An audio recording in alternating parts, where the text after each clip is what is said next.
ಇನ್ನು ಪಂಚಲಿಂಗೇಶ್ವರ ದೇವರ ರಥೋತ್ಸವದ ವೇಳೆ ಎಡವಟ್ಟಾಗಿದೆ. ಏನು ಎಡವಟ್ಟು? ಡೀಟೇಲ್ಸ್ ಬರ್ತಾ ಇದೆ ನೋಡಿ. ನಿಯಂತ್ರಣ ತಪ್ಪಿ ಉತ್ಸವ ಮೂರ್ತಿಗೆ ಡ್ರೋನ್ ಒಂದು ಬಡಿದು ಬಿಟ್ಟಿದೆ ನೋಡಿ. ವಿಷಲ್ಸ್ ಗಮನಿಸ್ತಾ ಇದ್ದೀರಿ, ಮಾರ್ಕ್ ತೋರಿಸ್ತಾ ಇದ್ದೀವಿ ನಿಮಗೆ. ಈ ರಥೋತ್ಸವದ ವೇಳೆ ಒಂದು ಡ್ರೋನ್, ಆ ಚಿತ್ರೀಕರಣ ಮಾಡುವಂತಹ ಡ್ರೋನು ದೇವರ ಮೂರ್ತಿಗೆ ತಾಗಿ ಅರ್ಚಕರಿಗೆ ಬಡಿದು ಬಿಟ್ಟಿದೆ. ಇದಾಗಿರೋದು ದಕ್ಷಿಣ ಕನ್ನಡ ಜಿಲ್ಲೆ ವಿಟ್ಲ ಪಂಚಲಿಂಗೇಶ್ವರ ದೇಗುಲದ ರಥೋತ್ಸವದ ಸಂದರ್ಭದಲ್ಲಿ ಆಗಿರೋದು ಘಟನೆ. ಈಗ ಇದನ್ನು ಒಂದು ಆಕ್ಸಿಡೆಂಟ್ ಅಂತ ನೋಡ್ಬೋದು, ಮತ್ತೊಂದು ಆ್ಯಂಗಲ್ನಿಂದ ಅಂತಂದರೆ ಏನಾದರೂ ಅಪಶಕುನ ಅನ್ನುವಂಥ ಆ್ಯಂಗಲ್ನಿಂದಲೂ ಕೂಡ ಯೋಚನೆ ಮಾಡ್ತಾ ಇದ್ದಾರೆ ಭಕ್ತರು. ಹಾಗಾಗಿ ಭಕ್ತಾದಿಗಳು ಅಲ್ಲಿ ಡ್ರೋನ್ ಆಪರೇಟರ್ಸ್ಗಳ ವಿರುದ್ಧ ಆಕ್ರೋಶವನ್ನು ಹೊರ ಹಾಕ್ತಾ ಇದ್ದಾರೆ. ಡೀಟೇಲ್ಸ್ ಕೊಡ್ತಾರೆ ನಮ್ಮ ಪ್ರತಿನಿಧಿ ಗಿರಿಧರ್ ಶೆಟ್ಟಿ ಫೋನ್ ಸಂಪರ್ಕದಲ್ಲಿ. ಗಿರಿಧರ್, ಏನಾಯಿತು ಆ್ಯಕ್ಚುಲ್ ಆಗಿ?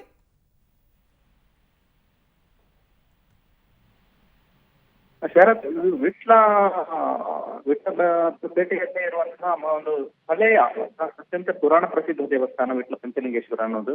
ಅಲ್ಲಿ ವರ್ಷಾವಧಿ ಉತ್ಸವ ಇದೆ. ಈ ಸಂದರ್ಭದಲ್ಲಿ ಮೊನ್ನೆ ರಾತ್ರಿ ಅಲ್ಲಿ ವರ್ಷಾವಧಿ ರಥೋತ್ಸವ ನಡೀತಾ ಇದ್ದಾಗ ಈ ಡ್ರೋನ್ ಕ್ಯಾಮರಾ ದೇವರ ಏನು ರಥಾರೂಢ ಇರುವಾಗಲೇ ಏನು ಅರ್ಚಕರು ಅವರ ತಲೆಯಲ್ಲಿ ತುಂಬಿಕೊಂಡು ಈ ದೇವರ ಮೂರ್ತಿಯನ್ನು ಅದರ ಒಳಗಿದ್ದಾರೆ.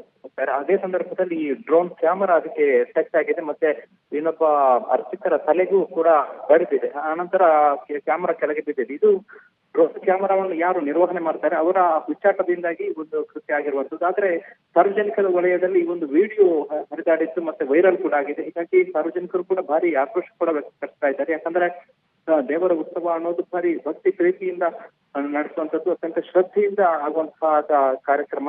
ವರ್ಷಾವಧಿ ಉತ್ಸವ ಸಂದರ್ಭದಲ್ಲಿ ಇಂಥ ಒಂದು ಅಚಾತುರ್ಯ ನಡೆದು ಹೋಗಿರುವಂತದ್ದು. ಭಾರಿ ಜನರು ಯಾರು ಡ್ರೋನ್ ಮಾಡ್ತಾ ಇದ್ದಾರೆ ಅವರ ವಿರುದ್ಧ ಈಗ ಆಕ್ಷನ್ ಆಗ್ಬೇಕು ಅನ್ನೋ ಒಂದು ಆಗ್ರಹವನ್ನು ಕೂಡ ಮಾಡ್ತಾ ಇದ್ದಾರೆ. ಅದಲ್ಲದೆ ಈ ರೀತಿಯಲ್ಲಿ ಒಂದ್ ವೇಳೆ ಆ ದೇವರ ಉತ್ಸವ ಮೂರ್ತಿ ಕೆಳಗೆ ಬೀಳ್ತಾ ಇದ್ದಾರೆ ಅಥವಾ ಅರ್ಚಕರಿಗೆ ಏನಾದರೂ ಆಗ್ತಾ ಇದ್ದಾರೆ, ಅದರಿಂದಾಗಿ ದೊಡ್ಡ ಅಪಘಾತವೇ ಆಗಿ ಹೋಗ್ತಾ ಇತ್ತು ಅನ್ನೋ ಮಾತು